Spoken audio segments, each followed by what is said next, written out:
Elimu.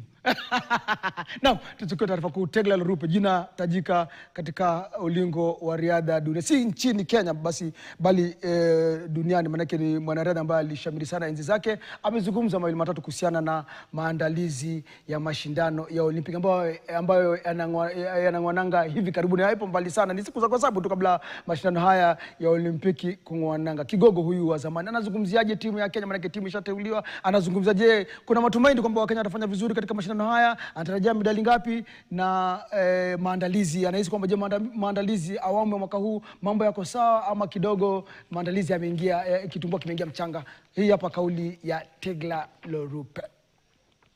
Well, I can say our athletes are very well prepared, and why I'm saying they are well prepared. I was yesterday in Eldoret. I visited Kipchoge Keino training camp, whereby I met Ezekiel Kwemboy, supporting the steeplechase, both girls and boys, and this is something unique. It never happened before that the former athletes who have been gold medals are coming back to support our athletes, and also to be with legend Kipchoge Keino, just giving the athletes morale and advices.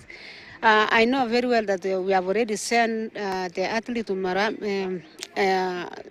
to Paris, such like rugby, and now we have short and middle distance. So we are seeing medals that are coming to our country. So for us is to support and pray for those athletes to stay healthy until they compete.